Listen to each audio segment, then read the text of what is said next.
Alors là, c'est le registre administratif d'épave qui a été réalisé par le quartier des affaires maritimes de l'île d'Oléron et dans lequel figure la liste des corps qui ont été recueillis sur le rivage.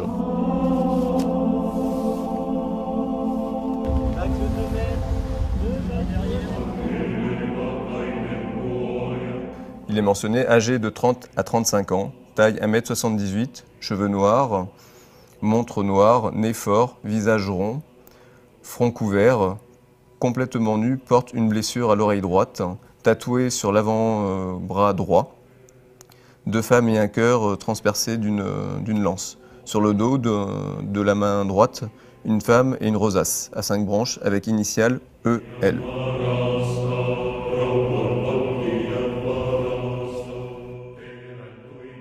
Moi, j'ai eu l'occasion de discuter avec des marins pêcheurs qui pratiquaient la pêche sur Antioche et tout ça. Il y en a un qui m'a dit, moi je sais où il est, et lui il le donnait carrément dans l'intérieur. Ah oui, dans l'intérieur.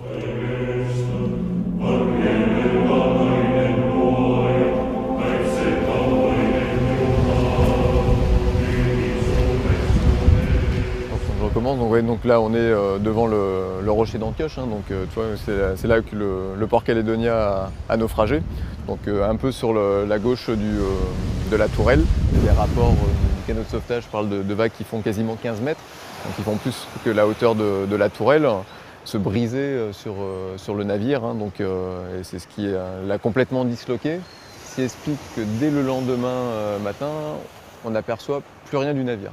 Toute la journée, entre le petit matin, dès que le naufrage a été connu, hein, donc vers 8 h, un peu avant même, jusqu'à 16 h 30, dernier moment où le dernier marin s'est jeté à la mer, toute la journée, les habitants de Saint-Denis, les habitants de la Morelière vont assister, impuissants, mais de la falaise, au drame qui se joue devant eux.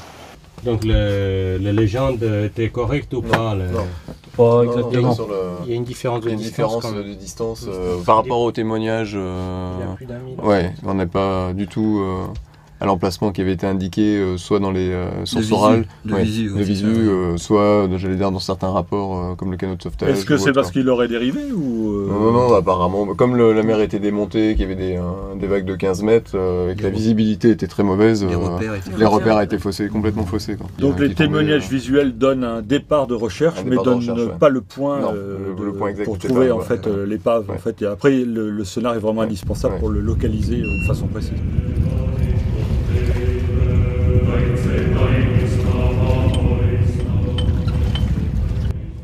Comment vous avez su, quel moment vous étiez convaincu que c'est Port Calédonia?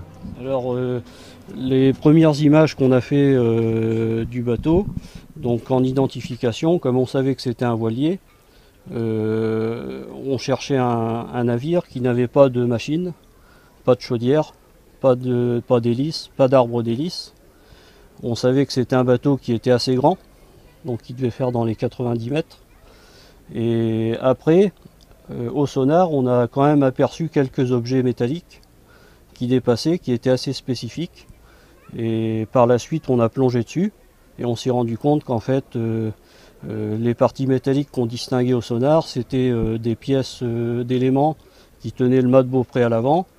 Ensuite, par l'arrière, on est tombé sur les ancres, les guindeaux, et on a tout de suite compris que c'était ce bateau-là.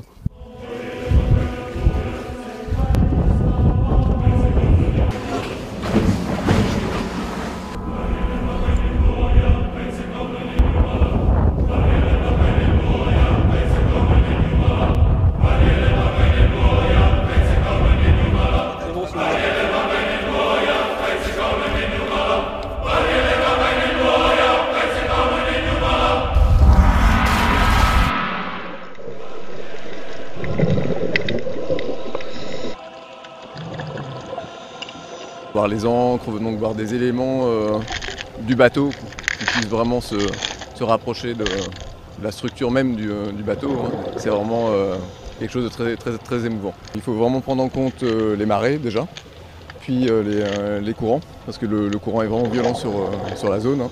Donc les temps de plongée sont très courts, on a tout juste une demi-heure pour plonger sur la zone. Après le courant apparaît et on peut être vraiment balayé très rapidement. En plus la visibilité est pas très bonne, hein.